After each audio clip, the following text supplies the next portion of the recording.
اعوذ باللہ من الشیطان الرجیم بسم اللہ الرحمن الرحیم الحمدللہ رب العالمین والعاقبۃ للمتقین والصلاة والسلام علی حبیبہ وخیرتہ حافظ سرہ ومبلغ رسالاتہ بالقاسم محمد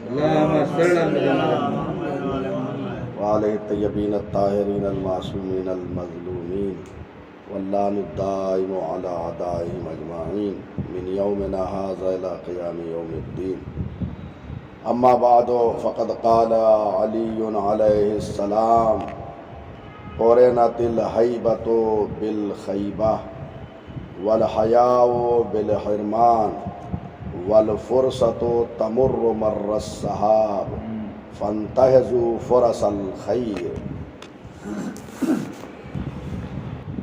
جو حدیث مبارک میں نے پڑھی ہے اس میں تین مطلب کی طرف امام نے اشارہ فرمایا ہے، تین باتیں فرمائی۔ سب سے پہلے یہ ہے کہ خوف جو ہے وہ ناکامی کو پیدا کرتا ہے، انسان جو خوف کرتا ہے وہ ناکام ہو جاتا ہے، یعنی خوف جو ہے وہ ناکامی سے ملا ہوا ہے، دور بھی نہیں ہے کہ آپ کچھ دیر کے بعد جو ہے ناکام ہوں گے، بلکہ جیسے آپ کو خوف آیا ڈر گئے کہ جیتے آپ ناکام ہو گئے۔ خدا کا خوف ابھی آ رہی ہے بات، ابھی تو یہ ایک آپ کی سوال بجا ہے۔ والحیاء بالحرمان، دوسری چیز جو ہے شرم و حیا، شاید یہ سب اردو تو استعمال ہوتی ہوگی نا، میں کبھی کبھی سوچتا ہوں کہ کیا استعمال کروں کہ سب تک پہنچ جائے بات۔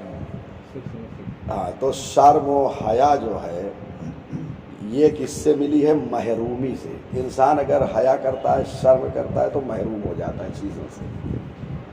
تیسری چیز ہے فرصت۔ فرصت تو جانتے ہی ہیں، خالی وقت جو اللہ نے یہ اوقات ہمیں عنایت کیا، اسے فرصت کہتے ہیں۔ کہتے ہیں یہ جو ہے گزر جاتی ہے فرصت بادل کی طرح، فرصت ایسے گزرتی ہے جیسے بادل، دیکھتے کتنی تیزی سے اوپر سے گزرتا ہے ہمارے، ابھی یہاں دیکھا پہنچ گیا وہاں، ایسے ہی ہمارے جو فرصت ملی ہے اللہ نے ہمیں دی ہے وہ بھی تیزی سے گزر رہی ہے۔ پس فرماتے ہیں مولا کہ یہ اچھے جو موقع ہیں ان سے استفادہ کرو، نیکیوں کے جو موقع ہیں یہ اس کو ہم غنیمت سمجھیں، یہ اچھے موقع جو ہمارے چل رہے ہیں اس کو غنیمت سمجھیں، جو کرنا اسے کر ڈالیں، آج کل پہ گویا کسی چیز کو نہ ڈالیں۔ اب آئیے آپ کی بات، یہ خوف جو فرما رہے ہیں مولا کہ خوف جو ہے یہ ناکامی پیدا کرتا ہے، انسان کامیاب نہیں ہوتا، تو یہ وہ خوف ہے کہ جو انسان دنیاوی اعتبار سے کسی چیز کو دیکھ کے ڈر جاتا ہے، مثلا ایک استاد جو ہے ہیکل ہے اور کافی وہ ہے، یا ایک بادشاہ ہے، اب اس سے اپنا حق لینا ہے، اب ڈر رہا ہے کہ کہیں ہمارے گردن کو نہ اڑا دے، ہوتا تھا اسے، اور اب بھی ہو، آپ حق لینے کے جائیں آپ کو پامال کر دیا جاتا ہے۔ تو حکومتوں سے جو ہے اگر آپ ڈر کے بیٹھ جائیں گے، یا کسی سے بھی کوئی گاؤں ہی میں کوئی ذرا ہیکل انسان ہے اس کے پاس آپ کا کچھ رکھا ہوا ہے، آپ ڈر سے مانگ ہی نہیں رہے ہیں، تو اس سے جو ہے یہ ناکامی ہوگی، یعنی آپ ڈر گئے، جو آپ کا حق ہے اب وہ ملے گا نہیں آپ کو۔ یہاں مولا کی مراد یہ خوف ہے، آپ جو فرما رہے ہیں اس میں تو کامیابی ہی کامیابی ہے، یعنی خدا سے خوف کرنا یہ کامیابی کی علامت ہے۔ اس کا مطلب یہ ہے کہ ڈر کی دو قسمیں ہیں، خوف کی دو قسمیں، ایک قسم یہ ہے جس کی مولا نے مذمت کیا ہے کہ جو انسان بغیر کسی سبب بلا وجہ کے کسی سے ڈر جائے، لیکن اگر اللہ سے ڈر رہا ہے جو دوسری قسم ہے وہ کمال تک انسان کو پہنچاتی ہے، جنت تک پہنچاتی ہے۔ چنانچہ قرآن مجید میں یہ آیت موجود ہے، میں پڑھ رہا ہوں، بسم اللہ الرحمن الرحیم، وَأَمَّا مَنْ خَافَ مَقَامَ رَبِّهِ وَنَهَى النَّفْسَ عَنِ الْهَوَىٰ فَإِنَّ الْجَنَّةَ هِيَ الْمَأْوَىٰ۔ یہ دیکھیے ہے، یعنی اور جو شخص اپنے رب کی بارگاہ میں حاضری سے ڈر رہا ہے اس کے سامنے خوف کر رہا ہے اللہ سے اور اپنے نفس کو محفوظ رکھ رہا ہے تمام خواہشات سے، اس کا ٹھکانہ کیا ہے؟ جنت ہے۔ یعنی خوف خدا کہاں پہنچا رہا ہے؟ جنت تک۔ تو یہ کمال ہے، اس میں ناکامی معاذ اللہ نہیں ہے، اس میں کمال ہے۔ یا اور حدیث میں، حدیث مبارک میں متعدد حدیثیں ہیں۔ ایک حدیث مبارک میں لا یامن یوم القیامہ الا من خاف اللہ، دیکھیں، یعنی قیامت کے دن وہی امن و امان اور سکون میں ہوگا جو دنیا میں کیا کرتا رہا؟ اللہ سے خوف کرتا رہا، خلوت میں، جلوت میں۔ اب یہ نہیں کہ خوف کا مطلب اب اللہ میں اصلی خوف بعض لوگ وہ کرتے ہیں، جب ظاہر چار لوگوں کے سامنے ہوتے تب خوف دکھاتے ہیں، یہ بھی ہوتا ہے کہ ایسا لگ رہا ہے کہ بھائی ان سے زیادہ، لیکن جب یہ تنہائی میں جاتے ہیں جی ہاں، تو بہت سے ایسے لوگ ہیں۔ یہ خوف جو لوگوں کو دیکھ کے کرتے ہیں اللہ سے، اس خوف کا فائدہ نہیں، یہ خوف ادھر چلا جائے گا، پہلی قسم۔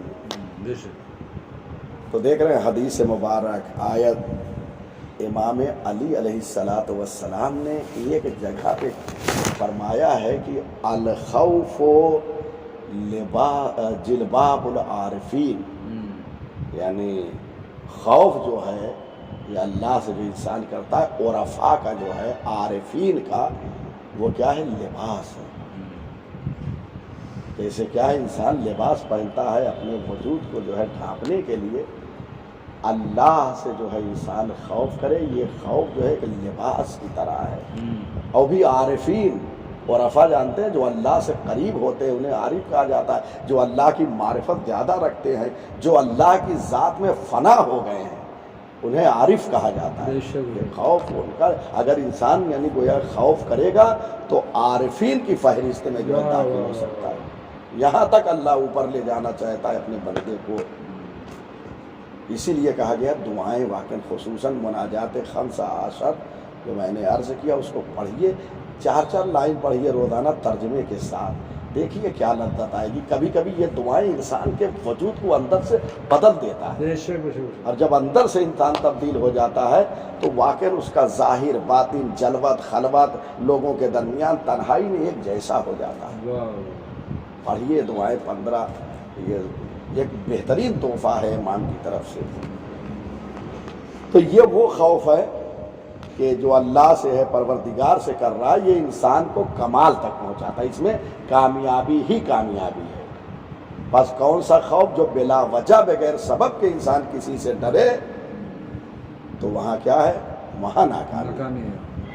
دوسری چیز آئیے حیا، حیا کرے گا انسان محرومی پائے گا۔ اب حیا کی بھی 2 قسم ہیں، جیسے خوف ہے، پھر وہی آپ کی بات آ جائے گی۔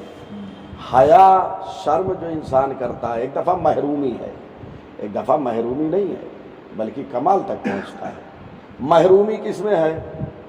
مثلا ایک انسان جو ہے وہ مسائل شریعہ کسی مولوی عالم سے پوچھنے کو شرم کر رہا ہے، تو محرومی ہے یا نہیں ہے؟ بے شک۔ یعنی نہیں پوچھے گا تو مسائل کو وہ سمجھے گا نہیں، اسے حفظ نہیں ہوں گے، معلومات نہیں ہوگی۔ اب شرما رہے ہیں کہ مثلا غسل کی بات ہے یا وضو کی بات ہے، تھوڑا بڑا آدمی ہو گیا ہے تو کیسے یہ کروں، تو شرماتا ہے پوچھتے ہوئے۔ یہاں شرم جو ہے محرومی لاتا ہے، بے شک نہیں شرمانا چاہیے، یہاں شرمانا نہیں چاہیے۔ یا حق بات کہنے سے نہیں شرمانا چاہیے، حق بات اگر آپ نہیں کریں گے تو محرومی ہے۔ آپ نے کوئی چیز دیکھا حق ہے اور ڈر رہے نہیں کہہ رہے ہیں یا شرم آ رہی ہے، تو یہاں پر کیا ہے؟ محرومی ہے، ٹھیک ہے نا۔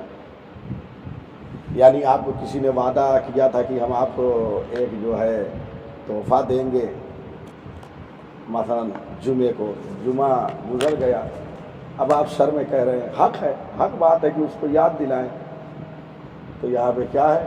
آپ محروم ہو جائیں گے، جو تحفہ ہوتا ہے آپ کو ملنے والا ہے۔ یہ حیا جو ہے یہ محرومی کا سبب ہے۔ لیکن کچھ حیا ہے جو انسان اپنے پروردگار سے کرتا ہے، اس حیا کو ایمان کی علامت قرار دیا گیا ہے۔ حیا اس بات پہ کہ پروردگار تو نے جو چیزیں حرام قرار دی ہے، میں حیا کر رہا ہوں اس سے کہ میں وہ انجام نہیں دیں گے نہیں دوں گا. یہ حیا جو ہے انسان کو جنت تک پہنچائے گا. بے شک بالکل. یہ حیا یہ شرم انسان کو جنت تک لے جائے گا. دیکھیے حدیث میں وارد ہوا ہے، بہار الانوار میں مجلسی علیہ الرحمہ نے لکھا ہے، فرمایا ہے الحیاء من الایمان، حیا ایمان کی علامت ہے. سبحان اللہ. والایمان فی الجنہ، اور ایمان جو ہے وہ کیا ہے؟ جنت میں ہے، یعنی جنت میں جائے گا یہ صاحب ایمان. تو اب جو حیا کرتا ہے وہ حیا ایمان کی نشانی ہے، اور ایمان جنت میں، پس حیا کرنے والا کہاں ہوگا؟ جنت. جنت میں ہوگا. غور فرما رہے ہیں؟ یہ اس حیا کی تعریف کی گئی ہے. بہرحال بہت سی ایسی حدیثیں ہیں. الحیاء ایک حدیث میں ہے کہ میزان الحکمہ ایک کتاب ہے، بڑی اچھی ہے، کئی جلدوں میں ہے، حدیث پہ ہے، اردو میں ترجمہ بھی ہوا ہے. ایک طرف عربی عبارت ہے، دوسری بہترین کتاب ہے نصیحت اور وعظ کے لیے، علامہ رائے شہری کی ہے. ابھی ان کا حال ہی میں انتقال ہوا جنہوں نے لکھی ہے. بہت جلیل القدر عالم دین، بہت کام کیا اسلام اور دین و شریعت کے لیے. اس میں لکھیں الحیاء یمحو کثیرا من الخطایا، حیا جو ہے انسان کے بہت سے گناہ کو مٹا دیتا ہے. جب بارگاہ پروردگار میں شرم و حیا انسان کرتا ہے تو پروردگار انعام میں اس کے بہت سارے گناہوں کو جو ہے وہ کر دیتا ہے، مٹا دیتا ہے. اور فرما رہے ہیں یہ ہے. تیسری چیز جو امام نے فرمائی، وقت جو ہے فرصت یہ گزر جاتا ہے بادل کی طرح، پاس اسے جو ہے غنیمت سمجھو. وقت بے شک بے شک. جو وقت مل رہا ہے ایک ایک لمحے کی قدر کرے. بے شک بے شک. یہ دنیا 2 دن کی ہے، روایت میں ہے یہ دنیا 2 دن کی ہے. ایک انسان سے خطاب کر کے معصوم فرما رہے ہیں دنیا 2 دن کی ہے، ایک دن تمہارے ساتھ ہے اور ایک دن تمہارے برخلاف ہے.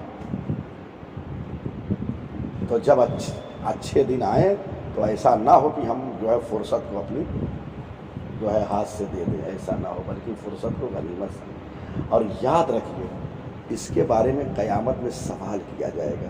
یہ جو فرصتیں ہمیں مل رہی ہے، فرصت میں کیا کرے؟ ہاں کیا کیا صلی اللہ کو بیٹھے، اللہ کا عبادت میں گزارے. ہاں یہ سب سوال ہے. خدمت میں آن عمر ہی ایک روایت میں 4 اہم چیزوں کے بارے میں سوال کیا جائے گا. ان 4 میں سے ایک جو ہے عمر ہے. ان عمر، اللہ ان عمر ہی فیما افنا ہو، انسان کے عمر کے بارے میں سوال کیا جائے گا، کس چیز میں گزاری. اور فرما رہے ہیں اب ہم نے یہ کہہ دیا پروردگار ہم دن بھر تو موبائل دیکھتے رہے. ہاں تو آج ہی سوشل میڈیا میں دیکھ رہا تھا، بیر ایک پھل ہوتا ہے یہاں شاید معلوم نہیں، دیر ہے. ہاں تو وہ جو ہے پہلے بچے پتھر سے مار کے توڑ لیتے تھے. تو ایک درخت میں دیکھا ساری نیچے گری ہوئی پک جاتی ہے تو گر جاتی ہے. تو وہ درخت اپنی بے زبانی میں کہہ رہا ہے کہ اب بچے مجھے پتھر نہیں مارنے آ رہے ہیں، اس لیے کہ سب مصروف ہیں موبائل میں. یعنی اتنا مصروف ہو گئے کہ اب وہ پھل جو ہم پہلے کھا لیتے تھے توڑ کے بچپنے میں، اب وہ پھل وغیرہ نہیں توڑ رہے. ماں باپ سے بچے دور ہو جا رہے ہیں، اس کی وجہ سے چڑچڑے ہو جا رہے ہیں، بچے راتوں میں سوتے نہیں ہیں.